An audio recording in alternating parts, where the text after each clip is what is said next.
Yo, what's up, guys? TTarantox back here, bringing you guys another WWE Summerslam, well, pay-per-view predictions video. This is for SummerSlam 2015.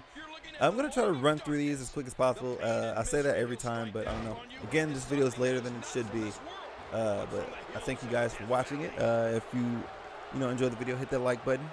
Make sure you put your predictions down below. If you agree with my predictions, let me know. If you disagree, let me know. And without any further ado, let's jump into this crap. All right. We got this match. We got Dolph Ziggler versus Rusev. Dolph Ziggler just came back. We got super kicks on Raw. And I'm kind of, rooting for Ziggler to pick this up just because I like this whole Lana, coming out of her shell thing and actually becoming, somebody interesting rather than just a manager. Well, she is still a manager, but, I don't know. Maybe this will put her towards, into, the Divas division, because I think, if I remember correctly, she's pretty talented and formidable in the ring. But my money is on Dolph Ziggler just because it's one of those, hey, he came back, and of course, why not come back and get the ultimate revenge on a guy that quote unquote put you out of action. So my money here is going on Dolph Ziggler. Next up, we have Team Bella versus Team Bad versus versus PCB. They couldn't, be the submission sorority because of their it kind of wasn't a PG if you Google that. But anyway, this is going to be an interesting match. I'm going to love watching this match. I'm just upset that it's, no Divas title. Nikki hasn't defended that title in a while, so yeah. But anyway, my money here is going to be going to Team Bad, just because Sasha Banks and Naomi, that dynamic is pretty cool, and maybe some Sasha can rub off on Naomi. I don't know, but to me, that's kind of boring. The Bellas or whatever. Alicia Fox has the execution, which is pretty cool, and then you've got Paige, Charlotte, and Becky, who are all great wrestlers or great talents, but it's I don't know if I can see the faces of this entire group thing winning, especially if it's SummerSlam. I just don't see it happening. So money's going to Team Bad with Sasha Banks picking up the victory. Next up, we have Kevin Owens versus Cesaro, which is going to be a pretty interesting match because these two guys are freaking monsters. I really want Cesaro to win, just because I feel like if Cesaro wins, Kevin Owens has more to bitch about later on, and then they still beef, and then you have Kevin Owens versus Cesaro too, or KO versus Cesaro, #bars. But my money here is going on Cesaro just because Kevin Owens has kind of been on a losing streak, and I don't know, Kevin Owens kind of sparks me as your rival trainer in Pokemon. He's just always kind of putting you down and never doing shit really, but he does shit. It's crazy. I don't know. Yeah, but my money's going on Cesaro to take the victory from Kevin Owens just because I think it would kind of be unexpected. I hit the microphone. I apologize. For Cesaro to counter the pop-up powerbomb, and people be like, oh shit, but if we forgot, he's the guy that freaking caught the Big Show or threw the Big Show over, threw blah blah blah blah. Yeah, Cesaro over Kevin Owens. Next up, we have one of the most boring matches on the card that I can obviously see happening.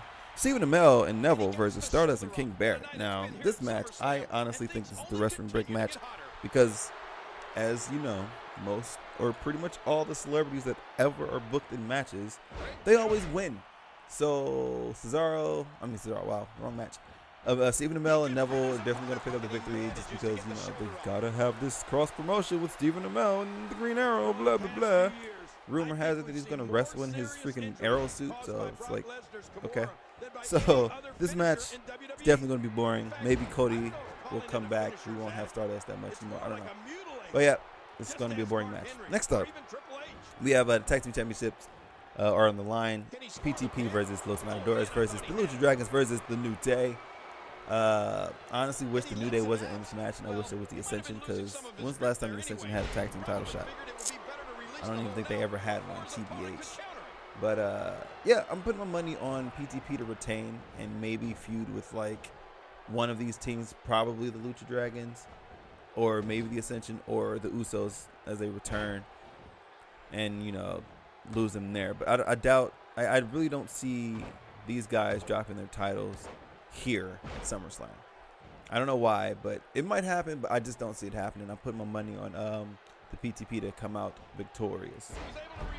Next up, we have Bray Wyatt, Luke Harper versus Dean Ambrose, Roman Reigns. One of the more interesting matches that I'm going to be loving to see, because I am putting my money on Bray and Luke, because I feel like, you know, since the Wyatt family was 3 members originally, I'm feeling like they're going to, you know, pull some strings and have Eric Rowan return and do some shenanigans, you know, and just come through and just be like, yo, what's up, guys, and give them the victory.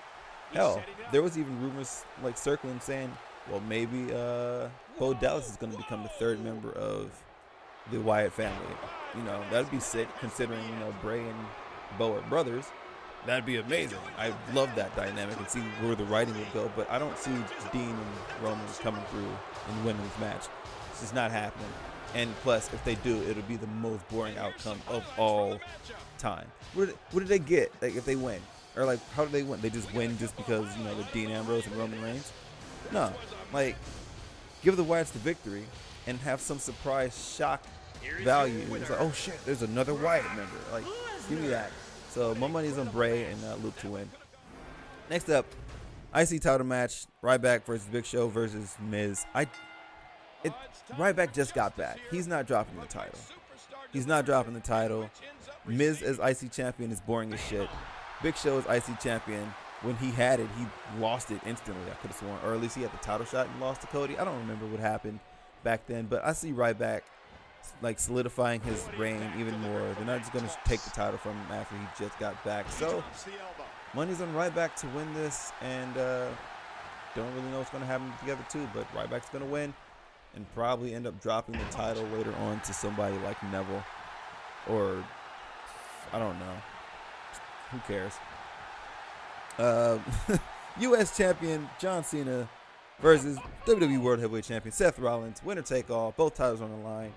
This is one of those matches where it's like they can go either way with it. It's like, but the way I can see it, it's like, all right, whichever way they go, how do you get the title? Like, how do you get one of the titles? Because they're not going to merge the titles. They're not going to do that. So the only way you can get like this match to like actually make sense is one of these guys wins, walk out with both titles, and then at some point Sheamus cashes in and takes the title from him. So I think Seth is going to come through and win, just because he is the undisputed future of the WWE, and it makes more sense to see, you know, Seth have both titles and then drop the WWE World Heavyweight Championship to Sheamus because of the cash-in, rather than have John Cena finally reach the mountaintop and tie Ric Flair for 16 and then, you know, just have it stripped away from him like that. So I'm putting my money on Seth so he can feed his ego a little bit more and then drop the title to Sheamus at some point, and then wherever the hell that goes, I don't know. But my money here is going on Seth Rollins to win and walk out with both titles. Speaking of Sheamus, we got Randy Orton versus Sheamus. This match happens almost... this match is pretty much Randy Orton versus Kane 2. Like, it's so abundant. It happens so many times. I'm pretty sure Randy Orton's probably faced Sheamus more times than he's faced John Cena, like at a pay-per-view. But I could be freaking mistaken. But money here is going on Randy Orton because it's freaking Randy Orton, and yeah, it's freaking Randy Orton. Sheamus ain't winning. I'm sorry.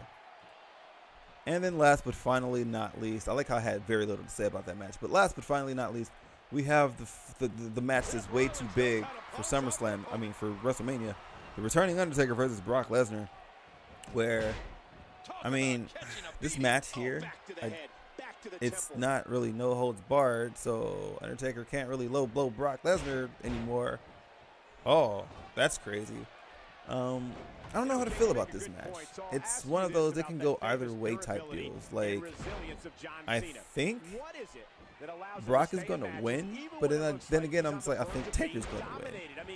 But I don't know. I think Taker's going to win just because of the fact that it'll kind of give like that little reverse effect. It'll be like, well, he lost at WrestleMania, so we just can't have him lose again.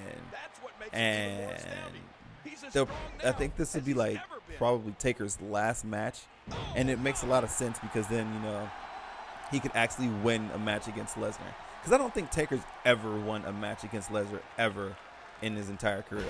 Like when those two guys like faced off in like, was it 2002 or some shit, when he was Big Evil, the guy with the motorcycle and shit, he got bodied. So I think it makes a lot of sense for this to be Taker's last match and have him win. But then again, it also makes a lot of sense to have him lose because nobody really ends up winning their last match. But he didn't announce a retirement match. I don't know, my mind is just going everywhere, but my money here, if I have to say something, I'm putting it on Undertaker just to win because he's never beaten Brock Lesnar, at least not to my recollection. I don't know everything about WWE, and I admit that wholeheartedly. But again, it's going to be one epic match, though. Hopefully, Taker doesn't suffer another concussion mid-fight and just have to not fight anymore. But yeah, that's my money's on Taker. So if you guys agree, disagree, or whatever you have to say, let me know in the comments below. I know this video kind of probably had like a little bit less enthusiasm as my videos normally do. But yeah, I apologize. I'm a little tired right now. I'm trying to get this video up as much as possible. If you listen all the way down here, you're freaking amazing. Thank you guys for watching. This is TTarantox signing out with these WWE pay-per-view predictions for SummerSlam 2015. I'll catch you guys in the next pay-per-view predictions video, which, if I am correct, it should be a Night of Champions, which every title would hopefully be on the line. You know, none of this Divas title skip out crap. But anyway, this is TTarantox signing out. Peace out, guys.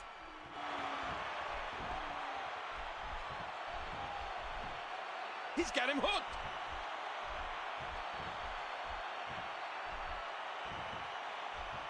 He anticipated that move perfectly.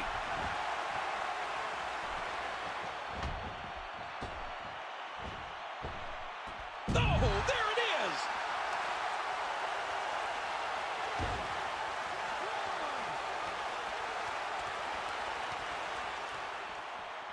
And it looks like we could be heading back into the ring. And he's heading back in. Cena's in trouble. This reversal there.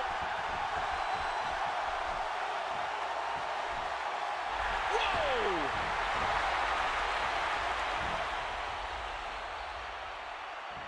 That's it. He's done. There's the pin. Can his opponent kick out? 3. I don't believe it. This one's over.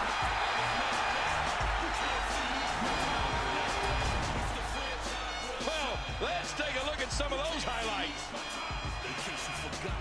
And here's just some of the action we saw. I don't know how you can pick out highlights from that match. Was incredible. I can't. Here is your winner and new WWE Champion, John